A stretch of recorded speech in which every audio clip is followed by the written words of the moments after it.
Hello chef. Thank you so much. మా ప్రియ మిత్రుడు ఎప్పటి నుంచో మాకు వెల్విషర్ కూడా ఈరోజు అనంతపూర్కు విచ్చేసిన రాజశేఖర్ గారికి మనస్ఫూర్తిగా అభినందనలు, ధన్యవాదాలు. షెఫ్ మా వివాహానికి విచ్చేసి మేము ఇస్తున్న ఆతిథ్యాన్ని మీరు స్వీకరించాలని మనవి. రకరకాల అతిథులందరికీ మేము ఆతిథ్యం ఇస్తాం, కానీ ప్రాణ స్నేహితుడికి ఆతిథ్యం ఇవ్వడం అన్నది ఒక మరుపురాని ఒక తీపి జ్ఞాపకం అని చెప్పి మేము భావిస్తున్నాం. మా కోరిక మన్నించి మీరు హైదరాబాద్ నుంచి అనంతపూర్కు విచ్చేసినందుకు మరొకసారి మనస్ఫూర్తిగా థ్యాంక్ యూ అడ్గిర్ గారు. సో వివాహ భోజనం అంటేనే హైదరాబాద్లో చాలామందికి తెలిసిన విషయమే. సో సాంప్రదాయమైన వంటకాలు తినాలి, ఇంటి రుచి చూడాలి అనుకుంటే చాలామంది కూడా ఏంటంటే వాళ్ళ ఫ్యామిలీని కానీ లేకపోతే ఫ్రెండ్స్ని కానీ రిలేటివ్స్ ఎక్కడి నుంచి వచ్చినా కానీ మీ ఒక అథెంటిక్ తెలుగు ఫుడ్ కావాలి కుజిన్ అనుకుంటే కంపల్సరీగా చూస్ చేసుకునేది మీ వివాహ భోజనము. ఓకే, సో మేము కూడా ఎన్నోసార్లు తిన్నాం. సో మీ ఆతిథ్యం స్వీకరించేసి సో అలాంటి మీది ఇంకా శాఖలు విస్తరిస్తూ ఇలా అనంతపూర్, తిరుపతి ఇదే కాకుండా టోటల్ తెలుగు రాష్ట్రాల్లో కూడా మిగతా జిల్లాల్లో కూడా విస్తరించాలని కోరుకుంటున్నాం. ఎందుకంటే మెయిన్గా మీరు మెయింటైన్ చేసే ఆ అథెంటిసిటీకి ఏదైతే ఉందో ఆ ఫ్లేవర్స్ అనేది సో పల్లెటూళ్ళలో చిన్నప్పుడు మన నాన్నమ్మలు కానీ అమ్మమ్మలు కానీ చేసిన ఆ ఫుడ్ అలా జ్ఞాపకాలు వస్తూ ఉంటాయి. సో చాలా మంది కూడా అవన్నీ మర్చిపోయారు ఫాస్ట్ ఫుడ్స్ కానీ రెస్టారెంట్స్ వచ్చిన తర్వాత. బట్ వివాహ భోజనం మెయిన్గా అలా ఎంట్రీ లోపలికి రాగానే సో అట్రాక్ట్ చేస్తుంది. ఇక్కడ మీ దగ్గర ఏమి దొరుకుతుంది, మనం ఏం తింటాం, ఇవి చూడగానే ఆ పండుగలు మనం చేసుకునే పండుగలు కానీ ఇంట్లో శుభకార్యాలు చేసుకునే ఆ తినుబండారాల మీద ఇంట్రెస్ట్ పెట్టగానే తెలిసిపోతున్నారు. డోర్ ఓపెన్ చేయగానే ఎస్ మనం వచ్చింది కరెక్ట్ ప్లేస్.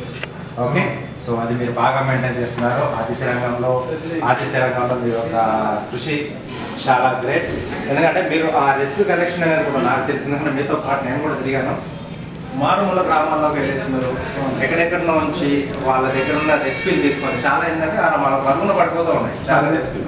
ఇప్పుడు ఏదైతే ఏజ్డ్ వాళ్ళు మన మామలు నాన్నమ్మలు వాళ్ళు ఉన్న రోజులు వాళ్ళు మనం చేసి పెడుతున్నారు, దాని తర్వాత వాళ్ళ రెసిపీలు వాళ్ళతో పాటు అంతరించిపోతున్నారు. న్యూ జనరేషన్ కావాల్సిన ఒరిజినల్ ఆహారమే ఆరోగ్యం అన్నది మర్చిపోతుంది. అది సమాజానికి అందించాలన్నది మనందరి మెయిన్ కృషి అదే. హ్యాట్స్ ఆఫ్ అది once again. Thank you very much మీకు, అలాగే మీ టీం వాళ్ళందరినీ కూడా చాలా చాలా ధన్యవాదాలు.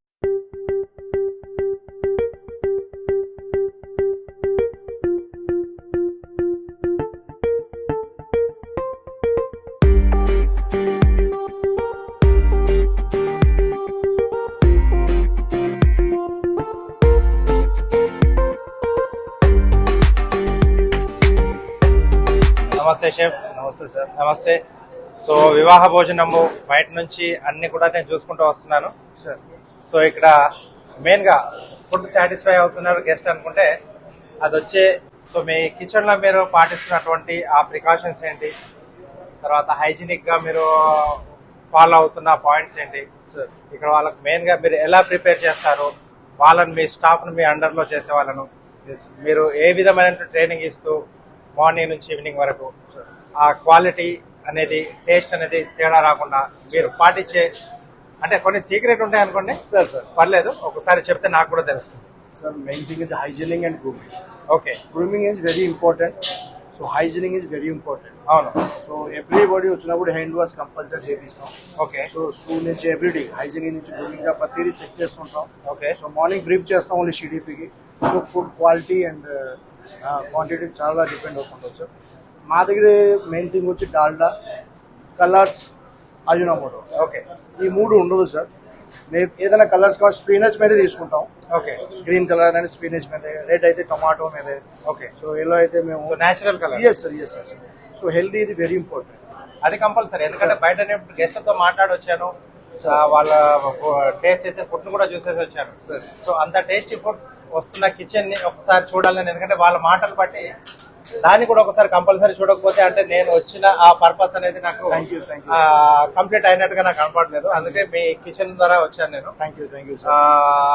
ఎలాగా అంటే మీ మెనూ ప్లానింగ్ అనేది ఎలాగా ఉంటుంది? ఎవ్రీడే వచ్చేసి మాకు హైదరాబాద్ నుంచి కార్పొరేట్ నుంచి మాకు మెనూస్ వస్తాయి. ఓకే. సో ఈ రోజు ఏ మెనూ ఎక్కడ ఉందో తిరుపతిలో కూడా సేమ్ మెనూనే ఉంటది. సో ఆల్ బ్రాంచెస్ కి ఒకటే మెనూ ఫాలో చేస్తాం. Same menu. హైదరాబాద్ లో తిన్నాడు, తిరుపతిలో తిన్నాడు, సేమ్ డిష్ గురించి డిస్కస్ చేసుకోవచ్చు. Right sir. Okay, okay. Same menu follow చేస్తుంటాం. సో అక్కడ నుంచి మాకు షెఫ్స్ ఏదో ఫాలో చేస్తే దాన్ని మేము ఫాలో చేస్తూ ఉంటాం. ఓకే. సో మా షెఫ్ శ్రీశైలం గారు. హలో అండి. సో మీ పార్ట్ ఏంటి దీంట్లో? నేను సూచన చేస్తున్నాను. ఓకే, సో ఎన్ని సంవత్సరాలు అయింది వివాహ భోజనంలో చేసుకుంటూ? 6 years అవుతుంది. ఓకే, 6 years అవుతుంది. సో మీ మేనేజ్మెంట్ తర్వాత మీకు ఇక్కడ గెస్ట్ కి ఇచ్చే ఫుడ్, మీ మేనేజ్మెంట్ మీకు ఇచ్చే ఫెసిలిటీస్ ఎలా ఫీల్ అవుతున్నారు మీరు? అంటే మీరు కరెక్ట్ ఫెసిలిటీస్ ఇస్తున్నారా? ఇస్తున్నారు సార్. సో దాన్ని బట్టి మీరు కరెక్ట్ గెస్ట్ కి ఏదైతే ఇవ్వాలనుకుంటున్నారో అది కరెక్ట్ మీరు ఇవ్వగలుగుతున్నారా? అంటే కొన్ని ఏంటంటే మనం జాబ్ చేస్తున్నాం, శాలరీ తీసుకుంటున్నాం, శాలరీకి మనం జస్టిఫై చేస్తున్నామా లేదా? కొద్దిమంది పని చేసినా లేకపోయినా జేబులో శాలరీ వేసుకుందాం ఇంటికి పోదాం అనుకుంటారు. కొద్దిమంది కాదు, ఆ రోజు నేను కరెక్ట్ గా చేశానా లేదా, నాకు ఒక 1000 రూపాయలు ఇచ్చారు ఈ రోజుకు మేనేజ్మెంట్, ఆ 1000 రూపాయలకు సరిపడా నేను పని చేశానా లేదా మేనేజ్మెంట్ కి. అలాగే మీ చేతిలో నుంచి ఎంతో మందికి ఫుడ్ వెళ్తుంది బయటికి, వచ్చిన గెస్ట్ అందరు కూడా తినిపిస్తాం, వాళ్ళందరితో కూడా మంచి కాంప్లిమెంట్స్ వచ్చాయా లేదా? ఒక షెఫ్ కి ఏంటంటే వాళ్ళ కడుపు నిండా తిని ఒక చిన్న కాంప్లిమెంట్ ఇస్తే చాలు, ఆ రోజు బట్ట మనకు చేతులు కాలని, నూనె వేడి నూనె పడినాయి, ఆ మంటలేవని మొత్తం మర్చిపోతాం. సో మొత్తం మర్చిపోయి అమ్మయ్య ఈ రోజు చాలా బాబు నాకు ఒక మంచి కాంప్లిమెంట్ వచ్చింది. సో అలా వచ్చిన బెస్ట్ కాంప్లిమెంట్ అండి మీకు? ఉంది సార్, బెస్ట్ కాంప్లిమెంట్ ఉంది ఇక్కడ వచ్చినాక. ఓకే, రోజు గెస్ట్ వచ్చి మీ ఫుడ్ చాలా బాగుంది అని చెప్పేసి మాతో ఫోటో దిగి గూగుల్లో పెట్టాడు. ఓకే, సో అంతకంటే ఇంకా గ్రేట్. ఇంకా దానికి మించింది గెస్ట్ ఈజ్ వెరీ గాడ్. అంతే, guest is always right sir. Always best. మన దాంట్లో హోటల్ ఇండస్ట్రీలో guest is always right, guest first. వాళ్ళు ఏది చెప్పినా అంటే అక్కడ తప్పు లేకున్నా గెస్ట్ అది తప్పు అన్నప్పుడు మనం ఒప్పుకోవాల్సింది. అవును సార్. ఇండస్ట్రీలో ఉన్న అది. అవును సార్. ఎందుకంటే ఆల్వేస్ మనకు ఆ గెస్ట్ ద్వారానే సార్ మన మేనేజ్మెంట్ కానీ లేకపోతే మనం కానీ అవును సార్. మన కింద వర్క్ చేసే వర్కర్స్, స్టాఫ్, ఎవ్రీథింగ్ అంతా కూడా వాళ్ళు ఇచ్చే మేనేజ్మెంట్ త్రూ నుంచి కూడా మంచి సపోర్ట్ గానే ఉంది. ఓకే, మా ఎండి వచ్చి ప్రతాప్ గారు ఉన్నారు, ఓకే, అండ్ రాము సార్ ఉన్నారు. అట్లా అవతల నుంచి మనకి మంచి రెస్పాన్స్ ఉంది, మంచి సపోర్ట్ ఉంది. దాని ఏమైనా మాకు ఏమైనా కొంచెం ఏమైనా డౌట్స్ ఉన్నా కూడా మేము షెఫ్ యాదగిరి షెఫ్ కనుక్కొని ఉంటాం. ఆయన ఏం చెప్తే అది ఫాలో చేస్తూ ఉంటాం. అవి త్రూ మళ్ళీ మేనేజ్మెంట్ కూడా చెప్పాలి, మేనేజ్మెంట్ త్రూ నుంచి కూడా అప్రూవల్ తీసుకుని ఏదైనా చేయాలి ముందు ఒకసారి అప్రూవల్ తీసుకుని చేస్తూ ఉంటాం. ఓకే, సో ఏదైనా మేము అక్కడి నుంచి ఫాలో చేస్తూ ఉంటాం. సో మీకు అంటే కిచెన్ లో టోటల్ ఫ్రీడమ్ ఉంది. Yes sir. Management just instructions ఇస్తుంది, కిచెన్ లో ఉండాలి, టేస్ట్ లో ఫాలో కావాలి. బట్ ఇక్కడ మీకు మీరు వర్క్ చేసేటప్పుడు మీకు మేనేజ్మెంట్ అనేది ఇన్వాల్వ్ అవ్వచ్చు సార్ మా మీద. ఓకే, చెప్పేసి వదిలేస్తుంది బస్. మీకు ఆ ఫ్రీడమ్ ఇచ్చిన దాంట్లో మీరు ఆ మాట నిలబెట్టుకునే ఆ ప్రయత్నంలో మీరు ఇప్పటి వరకు బాగానే సక్సెస్ అవుతూ వచ్చారు. మీ మేనేజ్మెంట్ లో ఏంటంటే మెయిన్ గా ఎక్కడికి వెళ్ళినా కానీ అంటే డిఫరెంట్ ప్లేసెస్ లోకి వెళ్తే షెఫ్ యాదగిరి గారి పేరు ఎక్కువ వినిపిస్తూ ఉంటుంది. సో మీ మీద ఆయన ప్రభావం ఎంత ఉంది సార్? ఆయన ప్రభావం చాలా ఉంది సార్. ఓకే, ఎందుకంటే నేను ఎన్న కాడికి ఏంటంటే కొత్త రకాల డిష్లు ఆయన సెర్చ్ చేస్తూ వెళ్తూ ఉంటారు. సో వాటిని స్టాఫ్ తో ప్రాక్టికల్ చేయిస్తూ దాంట్లో కొంచెం మాడిఫై చేస్తూ ఆయన నేర్చుకున్నదే కాక మీకు కూడా నేర్పిస్తూ ఉంటారని చెప్పి కూడా విన్నాను. అవును సార్, అవును సార్. అది ఎలా ఉంది? అది కూడా చాలా మాకు కూడా హెల్ప్ఫుల్ గా ఉంటుంది లైఫ్ లో. సో ఫ్యూచర్ లో కూడా చాలా, ఎందుకంటే అది మారది షెఫ్ల దగ్గర మేము పని చేస్తున్నాం. సో వాళ్ళ దగ్గర కొంచెం అయినా 10% అయినా నేర్చుకోవడానికి మేము ట్రై చేస్తుంటాం. షెఫ్ మాకు ఏదైనా ఇప్పుడు మన పలంగాటు కోడి పొలం అనే రెసిపీ మాకు చాలా బాగా నేర్పించారు. ఇంట్రొడ్యూస్ చేసినాక షెఫ్ స్వయంగా వచ్చి మాకు షో మాకు నేర్పించారు. సో చాలా మేము హ్యాపీగా ఫీల్ అవ్వం. ఎంత పెద్ద షెఫ్ కూడా మన దగ్గరకు వచ్చి ఎంత నేర్పించిన కూడా మనకి ఎంత ఫీల్ అవుతుంది. అంటే డౌన్ టు ఎర్త్ ఉన్న వాళ్ళు ఏంటంటే వాళ్ళు మనం ఎంత పెద్ద బిల్డింగ్ ఎక్కినా ఫస్ట్ మెట్టు అనేది మర్చిపోకూడదు. అవును సార్. సో అక్కడే ఉండాలి. మేము మామూలుగా చెప్పేది ఏంటంటే గర్వం అనేది మనిషికి ఒకసారి వస్తే ఆయన డౌన్ అనేది స్టార్ట్ అయినట్టు. అది రాకుండా మనం ఎన్ని రోజులు మెయింటైన్ చేస్తే యాదగిరి షెఫ్ ఇప్పుడు ఎలాగైతే ఉన్నారో మీకు, సో మీరు కూడా అదే ఫాలో చేస్తే మేము కూడా ఫుడ్ అనేది మా ప్రతి చేయం కానీ మా షెఫ్స్ కానీ సో ఏంది ఆ రెసిపీ ఏంది దీని మీద డిస్కస్, వేరే పని వదిలేసి ఈ పని మీద పడతారు. ఓకే, సో ఏంటి గోల్కొండ ఏంటి, రామగుండం అంటే ఏంటి, ఆ రెసిపీస్ గురించి ఎవ్రీ డే మాకు బ్రీఫ్ చేస్తూ ఉంటారు. ఓకే, సో ఆపర్చునిటీ ఇచ్చిన యాదగిరి షెఫ్ కూడా నేను థ్యాంక్ యూ చెప్తున్నాను. సో ఆయన నాకు ఇలా అవకాశం ఇచ్చారు. ఓకే, ఇచ్చినందుకు సో అంటే నమ్మకము ఉన్న వాళ్ళు, కరెక్ట్ గా వర్క్ చేసే వాళ్ళు, నాకు తెలిసి యాదగిరి గారు వాళ్ళకి ఎక్కడ ఉన్నా వాళ్ళని క్యాచ్ చేస్తూ ఉంటారు. అవును, వాళ్ళని తీసుకొచ్చేసి ఈ యొక్క ఆదిత్య రంగాన్ని అంటే డెవలప్ చేయాలి. మీకు ఎక్కువ మందికి అథెంటిక్ ఫుడ్ ని మనం తినిపించాలి. చాలా మంది కూడా అవకాశం పోయింది. ఇప్పుడు అన్ని కూడా ఒకప్పుడు ఉమ్మడి కుటుంబం ఉండేది, ఇప్పుడు మైక్రో కుటుంబాలు అయిపోయాయి. మేమిద్దరు మాకిద్దరు ఒకప్పట్లో ఉండేది, ఇప్పుడు మేమిద్దరం మాకు ఒక్కరే చాలు. అంత చిన్న మైక్రో అయిపోయింది. సో కాబట్టి వాళ్ళకి ఏం లేదు, జస్ట్ మనం ఆర్డర్ తెచ్చి బయట నుంచి ఫుడ్ తెచ్చుకుందాం అనేది తప్ప దాని వల్ల హెల్త్ ఎంత పాడైతుందో తెలియట్లేదు వాళ్ళు. డబ్బు ఫుడ్ కోసం పరిగెత్తాల్సి వస్తుంది. ఆ తర్వాత ఫుడ్ను అరిగించుకోవడానికి కూడా మళ్ళీ పరిగెత్తాల్సి వస్తుంది. అంటే పొద్దున్న మార్నింగ్ వాక్ కానీ ఈవినింగ్ వాక్ అని. ఎందుకు ఫుడ్ అనేది ప్రాపర్ గా తీసుకోవట్లేదు, హైజీనిక్ గా ఉన్న ఫుడ్ దొరకట్లేదు, టేస్టీ ఫుడ్ దొరకట్లేదు. కాబట్టి ఈ 2 కష్టాలు పడాల్సి వస్తుంది. సార్ ఇప్పుడు మా ప్రొడక్షన్ మీరు ఆల్రెడీ చూసారు కాబట్టి మీకు ఎలా అనిపిస్తుంది? సో ఏంటంటే కొంచెం ప్లాన్ గా ఉంది, ఎవరి వర్క్లు వాళ్ళు డివైడ్ అయిపోయింది. పొద్దున మీరు చెప్పారు కదా ఇందాక, మార్నింగే బ్రీఫింగ్ తీసుకుంటాం. ఈ రోజు అవుట్డోర్స్ ఏ ఉన్నాయి, మాకు బయట పార్టీస్ ఏమైనా ఉన్నాయి, తర్వాత రెగ్యులర్ గా వచ్చే మెనూస్ ఏ ఉంటాయి. సో దానికి డిపార్ట్మెంట్ వైజ్ గా ఎవరెవరికి మేము ఆ డ్యూటీస్ అలాట్ చేసాము. వాళ్ళు దానికి కావాల్సిన బిజంప్లా కానీ తర్వాత వాళ్ళ ఏరియాలో, ఎందుకంటే కొద్దిమంది పని పాట లేకుండా కూడా అందరినీ డిస్టర్బ్ గా ఉండడం కాకుండా మిగతా అన్ని కూడా తిరగనే ఉంటాడు. మీ కిచెన్ లో నేను అప్పటి నుంచి గమనిస్తున్నాను, ఎవరి పని వాళ్ళు కామ్ గా మనం ఇక్కడ ఇలా చేసుకుంటున్నాం. నేను చాలా మంది ఏంటంటే ఏదో వీడియో చేస్తున్నారు, నేను దానిలో కనబడాలని అలా తిరుగుతూ ఉంటాడు. ఇక్కడ ఏం లేదు, ఎవరి పని వాడు చేసుకుంటాం. అది ఒక ప్లాన్ గా ఉంది. ఒక ఏంటంటే ఆల్రెడీ ఇన్స్ట్రక్షన్స్ ఇచ్చేసాం, మా డ్యూటీ మేము చేయాలి, మా టైంలో మేము ఇవ్వాల్సిన ఫుడ్ గురించే మేము ఇక్కడ ఎక్కువ కాన్సన్ట్రేట్ చేస్తాం. అంతకుమించి ఇంకేం లేదు అన్నట్టుగా ఉన్నారు. మా షూషేప్ ఉన్నారు కదండి, ఆయనే మొత్తం చూసుకునేది, కిచెన్ మొత్తం షూషేప్ మీద ఆధారపడుతుంది. అవును. సో ఆయనే హ్యాండిల్ చేస్తుంటారు స్ట్రిక్ట్ ని, ప్రతి ఒక్కరిని ఆయనే సపోర్ట్ చేస్తాడు కిచెన్ ని, ఆయన నడుస్తుంది. ఓకే.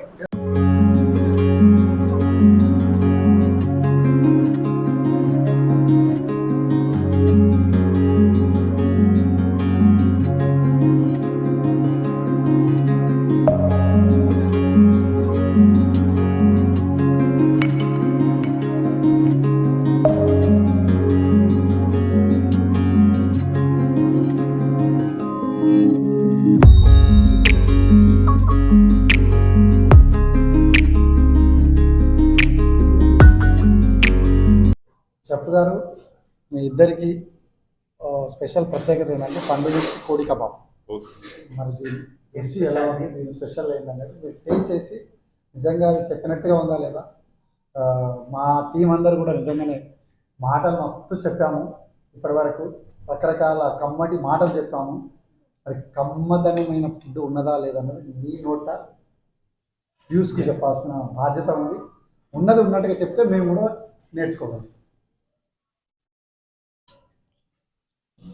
వెరీ బ్యూటిఫుల్ షెఫ్, మీరు అన్నదానికన్నా ఇంకా బాగుంది. చూస్తుంటేనే నోట్ల నీళ్ళు తట్టుకోలేక తినేసిన, అంత బాగుంది. Okay, thank you so much. ఇట్లాగే మనకు రాజుగారి భోజనం అనేది మేము ముందలు పెట్టాం, డిఫరెంట్ రుచులతో. మరి అన్నిటిని కూడా ప్రతి రుచిని మీరు వీక్షించి అతిథులకు అదేవిధంగా చెప్పారని మేము ఆశిస్తున్నాం. మీరు ఉన్నది ఉన్నట్టు చెప్తే అందరూ ఏంటంటే ప్రతిదీ బాగున్నా బాగలేకపోయినా బాగుందనే చెప్తారు. కానీ నేనేమంటానంటే రకరకాల యాంకర్లకో రకరకాల వ్యక్తులకో మనం వడ్డిస్తాం. కానీ ఇక్కడ వివాహ భోజనం చేస్తున్న ఒక ప్రయోగం ఏంటంటే షెఫ్లే వడ్డించి షెఫ్లకే వంట చేసి పెడితే షెఫ్లే ఒరిజినాలిటీ ఇస్తారన్న ఉద్దేశంతో మేము ఈరోజు షెఫ్లతో మీ అందరి ముందుకు వచ్చాం. కాబట్టి షెఫ్ల మాటల ద్వారా మీరు వినండి. మెయిన్ ఏంటంటే పండుమిర్చి కబాబ్ అనే దాంట్లో స్పైసీనెస్ తెలుస్తూ ఉంది దీంట్లో. అలాగే కొంచెం లైట్ కమ్మదనం కూడా ఉంటుంది పండుమిర్చిలో. పచ్చిమిర్చితో బాగుంది, జ్యూసీగా మ్యారినేట్ చేసి పర్ఫెక్ట్గా చేసి పెట్టారు. జ్యూసీగా సూపర్గా ఉంది. డెఫినెట్గా మీరు వివాహ భోజనం ఎక్కడైనా సరే, తిరుపతి కానీ హైదరాబాద్ కానీ డెఫినెట్గా ఇది ట్రై చేయండి. ఇంకొక మెయిన్ ఏంటంటే Golconda kebab, chicken kebab, Golconda కోడి. ఓకే. సో మైసూర్ పాకులో మైసూర్ను వెతుక్కోకూడదు, గోల్కొండ కోడిలో గోల్కొండను కూడా వెతుకోకూడదు. సో ఇది తింటే మీకు తెలుస్తుంది దీంట్లో స్పెషాలిటీ ఏంటంటే, పైనుంచి కొంచెం క్రిస్పీగా ఆ పొటాటో, మధ్యలో బాగా మ్యారినేట్ చేసి ఆ చికెన్ పీస్. మీరు అందరూ దీంట్లో తినడం గొప్పతనం ఏంటంటే, మీరు ఇలా పెట్టండి, దీన్ని వేసుకొని మీరు ఇప్పుడు తినండి. ఉలవచారు. సో స్నాక్లో మెయిన్గా ఏంటంటే మనం టమాటో సాస్ లేకపోతే కట్టా మిఠా చట్నీ, మెయిన్గా green chutney. But Golconda kebab దాని స్పెషాలిటీ ఉలవచారు. ఉలవచారు మెయిన్గా మనం రైస్లోనే ఎక్కువ తింటాం. బట్ ఇక్కడ స్పెషాలిటీ అంటే నేను టేస్ట్ చేస్తున్నాను, దీన్ని డిప్ చేసుకొని ఊరితే నాకు సంబంధం లేదు, దాన్ని డిప్ చేసుకొని తినండి.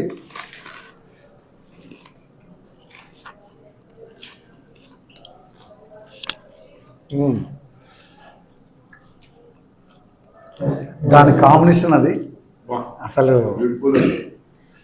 సూపర్గా ఉంది. అంటే ఉలవచారు దాని ప్రత్యేకత అదే. ఉభయ తెలుగు రాష్ట్రాల్లో ఎక్కడ వెళ్ళినా ఉలవచారు దాని ఆల్ టైమ్ ఫేవరెట్. అది గోల్కొండ కబాబ్తో తింటూ ఉంటే ఇంకా సూపర్గా ఉంది. పైనుంచి కొంచెం ఆ ఫ్రెష్ క్రీమ్స్ షెఫ్లు వేసి ఇచ్చారు. అంటే అది షెఫ్ టచ్ అనమాట. అది ప్రొఫెషనల్సే చేయగలుగుతారు. ఆ చిన్న చిన్న టిప్సే మనకు కావాల్సిన. అంటే బయట చేసుకున్నప్పుడు మనం ఇంట్లో చేసుకున్నప్పుడు తేడా వస్తుంది ఎందుకు టేస్ట్లో అనుకుంటే చిన్న చిన్న టిప్స్ వల్ల అనమాట. షెఫ్స్కి పర్ఫెక్ట్గా తెలుసు ఫుడ్ మనం ప్రజెంటేషన్ చేసేటప్పుడు దానిపైనుంచి ఏది వేసి చేయాలి, ఎండింగ్లో దానికి ఏం యాడ్ చేయాలి, ముందుగా మనం దాన్ని చేసేటప్పుడు ఏం చేయాలి, అదంతా కూడా దాంట్లో పర్ఫెక్షన్గా ఉంటుంది. కాబట్టి ప్రొఫెషనల్గా ఆ తినేటప్పుడు బయట తిన్నప్పుడు ఫుల్గా టేస్ట్ ఉంటుంది. ఆ చిన్న చిన్న టిప్స్ చెప్తారు మనకి. రెస్టారెంట్ వెళ్ళినప్పుడు ఆ ఫుడ్ ఎలా ఉందని మనం ఫీడ్బ్యాక్ అడిగినప్పుడు షెఫ్ని మనం ఇన్వైట్ చేయొచ్చు. మెయిన్గా వివాహ భోజనంలో కంపల్సరీ ఆ ఒక ఫెసిలిటీ ఉంది. కిచెన్లోంచి మనకు షెఫ్ వస్తాడు. ఆ ఫుడ్ యొక్క స్పెషాలిటీ ఏంది, ఆ అథెంటిక్గా మనం ఎక్కడి నుంచి ఆ డిష్ అనేది మనకు వచ్చింది, ఇవన్నీ కూడా మనకు ఎక్స్ప్లెయిన్ చేస్తారు. మీరు ఒకవేళ ఇంట్లో ట్రై చేయాలనుకుంటే వాళ్ళు చెప్తారు. చేసుకునే విధానం మనకు తెలియాలి, కొంచెం ఓపిక ఉండాలి. ఎందుకంటే కాదు ప్రొఫెషనల్ రెగ్యులర్గా మీరు ఏం చేస్తారంటే సమాజంలో అందరి ప్రతి ఒక్కరికి ఒక డౌట్ ఉంటుంది. వంటింటి మహారాణులు అందరికి కూడా ఇక్కడ చిన్న జోక్ ఏంటంటే వీళ్ళు అందరికీ చేసి పెడతారు, వీళ్ళ పెళ్ళాళ్ళు మాత్రం చాలా అదృష్టవంతులు, చాలా కమ్మటి వంటలు వీళ్ళు తింటుంటారు అనుకుంటారు. మరి ఇక్కడ షెఫ్ని అడుగుదాం. షెఫ్, మీ ఇంట్లో నువ్వు ఇప్పుడు మనం ఏమందంటే షెఫ్లు అందరూ ఏమనుకుంటారంటే ప్రతి ఒక్క వంటింటి మహారాణులు అందరూ క్వశ్చన్ ఏంటంటే షెఫ్లో పెళ్ళాలి ఎంత అదృష్టవంతులు, ఎంత చక్కటి వంటలు చేసి పెడతారు వాళ్ళకని అనుకుంటారు. మీ ఇంట్లో మీరు వంట చేసి మీ పిల్లలకు కానీ మీ భార్యకు కానీ చేసి పెడుతుంటారా? అట్లాగే మీరు కూడా సార్ మీ డౌట్స్, ఎందుకంటే అందరు డౌట్స్, అది నా డౌట్స్ కాదు, నన్ను కూడా క్వశ్చన్ చేస్తుంటారు బయటికి వెళ్ళినప్పుడల్లా సమాజంలో. కానీ నా డౌట్ కాకుండా మీ డౌట్ ద్వారా వాళ్ళందరికీ ఆ డౌట్ క్లియర్ చేస్తారనుకుంటా. అది అందరికి ఉన్న డౌటే. కాకపోతే ఏంటంటే ఒకసారి తగంచిపోయి ఇంటికి వస్తాను. వీలైనంత వరకు నేను చెప్తా, మీరు ప్రయత్నించాలని చెప్తా. కాకపోతే మళ్ళీ ఒకసారి ఏమనిపిస్తా అంటే ఎప్పుడు హోటల్ ఫుడ్ అయినా మీ ఇంట్లో ఫుడ్ కూడా తినాలని నాకు చాలా అది ఉంటుంది. పిల్లలకి ఏమన్నా కావాలంటే స్పెషల్గా చేసి పెడతాను. కాకపోతే నేను బయటికి వెళ్ళి వస్తే నేను ఇంట్లో ఫుడ్ తినాలని నాకు కోరిక ఉంటుంది. మసాలా ఫుడ్ ఉంటుంది బయట మొత్తం. కాకపోతే మా వాళ్ళకి ఇంట్లో వాళ్ళకి చెప్తా నేను, నాకు ఇష్టం, అరే ఇట్లా చేసుకోండి మీరు అని నేను వాళ్ళకి నేర్చుకుంటే, మీరు కూడా నేను లేనప్పుడు వాళ్ళు కూడా నేర్చుకుంటే బాగుంటుంది. అంటే సజెషన్ ఇస్తా వాళ్ళకి. అత్యవసర పరిస్థితిలో వచ్చినప్పుడు వంట చేసుకొని ఎవరి వాళ్ళు తినడానికి కావాల్సిన విద్య మీ పిల్లలకు నేర్పిస్తారు. సూపర్ సార్, సూపర్ అసలు. ఎందుకంటే ప్రతి ఒక్క డౌట్ ఏంటంటే షెఫ్లు ఇంట్లో వంట చేస్తారా, కొల్లీలు బయట చేస్తారా, వంట చేస్తే ఇంట్లో వాళ్ళ పిల్లలు ఎంత అదృష్టవంతులు అని అందరు డౌటు. కానీ అవసరాలకు తగ్గట్టుగా నేర్పించడం అన్నది అది మానవ ధర్మం. ఇంకొక మెయిన్ విషయం ఏంటంటే పెళ్లి చూపుడప్పుడే ఫిక్స్ అయిపోతారు, వెంట వెంటనే అయిపోదు కదా. అవును, సంబంధం చూడడం, తర్వాత కుదురుకోవడం, ఎంగేజ్మెంట్, తర్వాత పెళ్లి. వచ్చే భర్త షెఫ్ అని తెలిసిన తర్వాత ఎవరైనా కానీ పర్ఫెక్ట్ గా ట్రైన్ అయి వస్తుంది ఇంటికి. వంట చెప్పాను కదా, ఎందుకంటే ఇక్కడ చెప్పు చెప్పిన చక్కటి మాట ఏంటంటే అన్నగా భావించరాదు. బయట సమాజానికి షెఫ్లు ఎప్పుడు సేవ చేస్తుంటారు. ఇంటిలో వంటింటి మహారాణుల ఆతిథ్యాన్ని తీసుకొని వాళ్ళు ఆనందంగా వాళ్ళు వండిన వంటకాన్ని తినడానికి ఎప్పుడు ప్రయత్నిస్తుంటారు అన్నదే మన స్లోగన్ షెఫ్లందరిది కూడా. ఎందుకంటే వాళ్ళు ఎందుకు వాళ్ళకే కూడా ప్రాధాన్యత ఇస్తున్నామంటే అమ్మ చేతి కమ్మదనాన్ని ఎవరు సృష్టిలో దాన్ని ఫుల్ఫిల్ చేయలేరు. కాబట్టి అది మాతృత్వానికే చెందింది. కాబట్టి ఆ మాతృలకు ఆ ప్రిపరేషన్ ఇవ్వాలన్నది మా షెఫ్ల అందరి నినాదం. అత్యవసర పరిస్థితి వచ్చిన రోజు వాళ్ళకు కూడా కమ్మటి వంటలు అప్పుడప్పుడు చేసి వాళ్ళ చేతులతో చక్కగా పిల్లల కోసం అన్న, భార్య కోసం చేయకపోయినా పిల్లల కోసం అయితే చేస్తుంటారు అన్నది షెఫ్ గారి ద్వారా విన్నాం మనము. అది ఖచ్చితంగా చేసి అప్పుడప్పుడు తినిపిస్తుంటారు. 90% అయితే భార్య చేసిన వంటకే ఎక్కువగా షెఫ్లు కూడా ప్రిపరేషన్ ఇస్తారు, లోకమంతా ప్రిపరేషన్ ఇస్తారు. ఎందుకంటే మాతృ చేతిలో ఉన్న మహిమ ఎవ్వరము దాన్ని కనుగొనలేదు, దాన్ని ఫుల్ఫిల్ చేయలేదు. కాబట్టి వాళ్ళ వంటల ద్వారానే తినడానికి మనం అందరం ప్రయత్నిస్తాం. కానీ ఎక్కడన్నా మనం టూర్ వెళ్ళినప్పుడు, ఎక్కడన్నా మనం బిజినెస్ పని మీద వెళ్ళినప్పుడు అక్కడ మనకు అందుబాటులో లేదు. కాబట్టి భార్య తర్వాత సమాజంలో, మాతృల తర్వాత సమాజంలో పోషిస్తున్న కీలక రోల్ ఎవరిదంటే షెఫ్లది. కాబట్టి ఆ షెఫ్లు కూడా మనకు ఒక భాగంగా మన జీవిత భాగంలో ఒక భాగస్వామిగా మనందరికీ కూడా షెఫ్లందరూ కూడా సమాజానికి కావాల్సిన రుచులు, వాళ్ళకి అభిరుచులకు తగ్గట్టుగా ప్రిపరేషన్ చేసి ఇస్తున్నందుకు నిజంగా షెఫ్లందరికీ కూడా మనస్ఫూర్తిగా అభినందనలు. చక్కటి ఆరోగ్యకరమైన వంటలు అందించాలన్నది మా సంకల్పం. వివాహ భోజనం ఫుడ్ అంటేనే ఇలా ఖాళీ అయిపోతుంది. మీకోసమే వెయిట్ చేస్తున్నాను. ఫుడ్ ఇలా ఉంది అంటే ఖాళీగా ఉన్నది కాదు, ఇంత టేస్టీగా ఉందని ఇండికేషన్ చేస్తున్నాను. సో మీరు కూడా ఇక్కడ టేస్ట్ చేసిన తర్వాత ఇదే చెప్తారు, ఎందుకంటే ఎండింగ్ ఇక్కడ లాస్ట్ గా ఉంది, ఫింగర్ పెడితే బాగుండదు, బాగుంటుంది కాబట్టి కొంచెం ఒకసారి అలా తీసుకొని అలా నాకితే ఆ లిప్లింగ్ ఉంటే ఆ మజా నాకే దాంట్లో ఉన్న టేస్ట్ ఆ మజా వేరు. ఓకే, వివాహ భోజనం బయట అలా బోర్డు చేస్తూనే వివాహ అంటే అదొకటి ఉంది. మన అప్పట్లో మహారాజా సినిమాలో ఎస్వి రంగారావు గారు అలా కూర్చొని వివాహ భోజనము. సో ఆ ఫంక్షన్ లోనే మనం కొన్ని రకాల అంటే రకరకాలైనటువంటి ఫుడ్ తినడానికి మనకు అక్కడే అవకాశం ఉంటుంది, ఇంట్లో కానీ రెస్టారెంట్లో కాకుండా. బట్ ఇక్కడ వివాహ భోజనము సో ఆల్వేస్ మీరు ఎప్పుడు వచ్చినా ఒక విందు జరుగుతున్నటువంటి అట్మాస్ఫియర్ ఉంటుంది. ఫ్రెష్ గా మీరు తిన్నాక చెప్పారు కిచెన్ లో ఆ పౌడర్స్ కానీ ఆ మసాలాలు కానీ చూసిగా ఎక్కడైతే మనకు బాగా క్వాలిటీగా దొరుకుతాయో, మంచి క్వాంటిటీగా మనకి ఆ ఫ్లేవర్ అనేది తగ్గకుండా మీరు వెతికి మీ మేనేజ్మెంట్ కూడా ఆ ప్లేస్ లోకి వెళ్ళే తీసుకొస్తుంది. అంటే ఎండు కారం దగ్గర నుంచి తర్వాత లవంగాలు, ఇలాచీలు ప్రతి ఒక్కటి కూడా, ఎందుకంటే ఏ ఒక్కటి కూడా కొంచెం తేడా వచ్చినట్టు.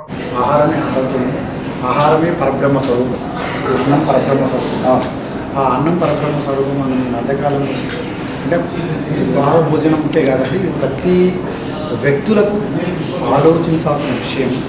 ఎందుకంటే ఒక పంట పండాలి అంటే ఒక 4 నెలలు రైతు శ్రమపడాలి, ప్రకృతి సహకరించాలి, తర్వాత మార్కెట్లో ఉన్న మార్కెటర్స్ సహకరించాలి, అది తీసుకొని వచ్చి ఆ వ్యక్తి దగ్గరికి రావాలి.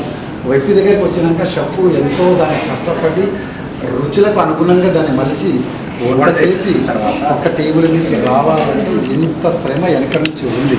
కాబట్టి దయచేసి ప్రతి వ్యక్తులు ఒక వివాహ భోజనమే కాదండి, ప్రతి అతిథులు అన్న వాళ్ళు తిండి తినే ప్రతి మానవత్వం ఉన్న ప్రతి వ్యక్తులు కూడా ఆలోచించాల్సిన విషయం ఏంటంటే అన్నాన్ని ఎక్కడ పడితే మా దగ్గర మస్తు డబ్బులు ఉన్నాయి కదా అని చెప్పేసి ఇష్టం ఉన్నట్టు మనము వండుతాం, తింటాం, పడేస్తుంటాం. నేనేమంటే అన్నము లేక అలమటించామని ఎంతోమంది ఈ రోజు కూడా మనం ఎంతోమందికి ఈ మధ్యకాలంలో అన్నదానం చేస్తున్నాం. ఆ అన్నదానం చేసినప్పుడు నిజంగా చెప్పాలంటే వివాహ భోజనంలో మేనేజ్మెంట్ మా టీం వర్క్ కూడా నిజంగా ఒక గొప్ప విషయం ఇక్కడ మీకు వర్ణించాలి. ఎందుకు చెప్తున్నానంటే మేము హాస్పిటల్ దగ్గర వెళ్ళినప్పుడు క్యాన్సర్ కావచ్చు, అట్లాగే గాంధీ హాస్పిటల్ కావచ్చు, ఈసీఎల్ కావచ్చు, మాకు హైదరాబాద్లో 3 బ్రాంచ్లు ఉన్నాయి. ఈ 3 బ్రాంచీల్లో మేము ఎవ్రీడే నిత్యం ఒక 100 మందికి అతిథులకు మేము ఆకలితో అలమటించే అతిథులందరికీ కూడా మేము భోజనం పెట్టిస్తున్నాము ఉచితంగా. ఫస్ట్ నైవేద్యం పెట్టినట్టుగా ముందు వెళ్ళి వాళ్ళకి పెట్టిన తర్వాత ఇక్కడ వచ్చినాక మేము కమర్షియల్గా ఆలోచిస్తాం. అది మా టీం వివాహ భోజనం ఇచ్చిన మా టీం సపోర్టు అద్భుతం. ఎందుకు చెప్తున్నానంటే ఆకలితో అలమటిస్తున్న చాలామంది కూడా మేము ప్రాక్టికల్గా అన్నదానం చేస్తుంటే వాళ్ళు తినే ఆకలి బాధలు చూస్తున్నాం. కాబట్టి దయచేసి అందరికీ మానవత్వం ఉన్న మానవాళికి మొత్తానికి కూడా చెప్తున్నది ఏంటంటే అన్నం తినేటప్పుడు ఎంత అవసరం ఉంటే అంత పెట్టుకొని తినండి. మిగతాది ఏదైనా ఎక్కువ అయినప్పుడు తోటి మిత్రులు చాలామంది ఆకలితో అలమటించే వాళ్ళు ఉన్నారు, వాళ్ళకి అందేలా వాళ్ళకి చేరేలా మీరు కొంచెం శ్రమ పడితే ఆకలి ఒక పూట మీరు తిని వాళ్ళకు తీర్చిన వాళ్ళు అవుతారు. ఇది మీరందరూ ఆచరిస్తారని మనస్ఫూర్తిగా మీ ఫుడ్ ఆర్డర్ చేసి మనకు సరిపోయింది అనుకున్నప్పుడు ఎక్సెస్ ఏదైతే మిగులుతుందో ఫుడ్ని మనం కంపల్సరీ చెప్తే అక్కడ ఉన్న మేనేజ్మెంట్ మనకు ప్యాక్ చేసి పార్సల్ చేసిస్తుంది. సో దాన్ని అవసరమైతే మీరు ఇంటి వరకు తీసుకెళ్ళచ్చు, లేదు ఇంటి పక్కన మనకి ఎంతోమంది ఉంటారు ఆ పూటకి తినలేను వాళ్ళు హ్యాపీగా చేతులతో ఇచ్చినప్పుడు ఒక్కసారి మీరు గమనించండి, వాళ్ళ ముఖంలో ఎంత సంతోషం ఉంటుంది, వాళ్ళ కళ్ళల్లో ఎంత హ్యాపీగా ఉంటుంది, ఎంత కృతజ్ఞత భావంతో మిమ్మల్ని చూస్తారు. సో పుణ్యం కట్టుకోండి మీరు కూడా.